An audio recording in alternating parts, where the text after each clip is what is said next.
एक तर सुरुवातीला आमच्या मतदारसंघातले आदरणीय पवार साहेबांवर प्रेम करणारे, माझ्यावर प्रेम करणारे, पक्षावर विचारावर प्रेम करणारे काळे भाऊ, जेव्हा माझी लीड कमी होत गेली, मी मायनसमध्ये गेलो आणि जेव्हा त्यांना कळालं, दुर्दैवाने त्यांना हार्ट अटॅक आला, त्यात ते वारले. मी ईश्वरचरणी प्रार्थना करतो त्यांच्या आत्मेला शांती तिथं मिळेल. हा जो विजय आहे सामान्य कार्यकर्त्यांचा विजय आहे. इथं असणारे स्वाभिमानी नागरिक असतील, आमचे निष्ठावंत पदाधिकारी, आमच्याकडे नेते नव्हते, आमच्याकडे कार्यकर्ते होते आणि खऱ्या अर्थाने कार्यकर्त्याने हे इलेक्शन आपल्या खांद्यावर घेतलं होतं.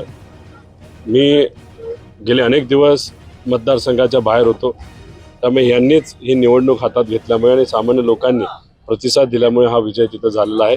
माझे कुटुंबीय सुद्धा, त्याच्यामध्ये माझे आई वडील, पत्नी व सर्व इतरही मान्यवर माझ्या कुटुंबातले या इलेक्शनमध्ये सहभाग घेत होते.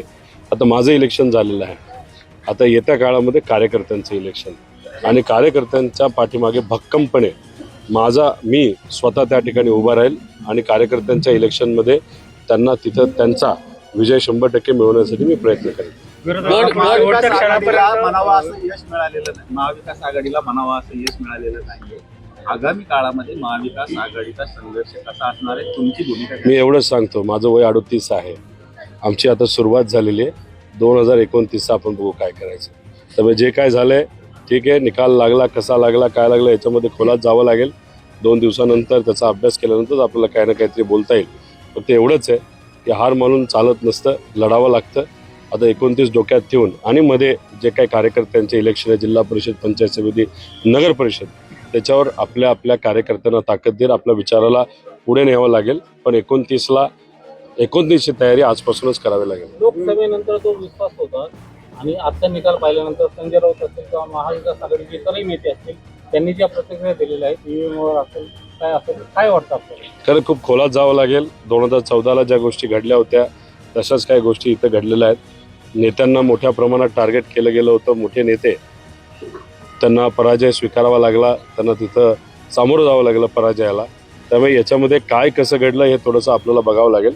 पण आज सुद्धा शेतकऱ्यांच्या अडचणीत, युवांच्या अडचणीत, बेरोजगारी असेल, आमच्या माता भगिनी असुरक्षित आहेत, अशी परिस्थिती असताना सुद्धा एवढा मोठा विजय महायुतीला तिथं मिळतो. खरंच विचार करण्याची तिथं जरूरत आहे. आम्ही मतदारांकडे कसं पाहता? लोकसभेला शरद पवार यांना त्यांनी साथ दिली आणि आता एक नवीन कार्यकर्ता तिथं लढत होता. अजितदादांना लीड 1 लाखाचा आहे असं आम्हाला कळालेलं आहे. मी खूप खोलात तिथं गेलेलो नाही. आणि गेल्या वेळेस 1,60,000चं लीड होतं, आता 1 लाखावर आलेलं आहे. एक युवा कार्यकर्ता तिथे लढत होता आणि सामान्य लोक त्यांच्याबरोबर होते. पवार साहेब तिथं होते. त्यामुळे एक किती काही असलं तरी शेवटी लढाई आहे. विजय पराजय तिथं होत असतो, पण पराजय झाला तर खऱ्या अर्थाने खूप खोलात जाऊन अभ्यास करण्याची जरूरत आहे. विरोधकांनी ते शेवटपर्यंत हरकती घेत राहिल्या, काय त्यांचा तो अधिकार होता, तो अधिकार त्यांनी तिथं वापरला. फक्त आम्हाला आत बसल्या बसल्या काही लोकांनी सांगितलं, त्यांच्या पदाधिकाऱ्यांनी, कार्यकर्त्यांनी आणि आमच्यातले नेते जे पलीकडे गेलेले आहेत, त्यांनी कुठंतरी काही अफवा पसरवलेल्या होत्या.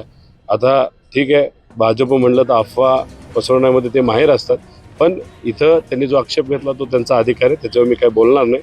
लढाई तिथं आम्ही लढलो, ते लढले, कार्यकर्ते लढले, पण माझा जो विजय आहे तो माझ्यापेक्षा जास्त कार्यकर्ते, पदाधिकारी, नागरिक आणि माझ्या कुटुंबियामुळे झालाय असं मला म्हणावं लागेल.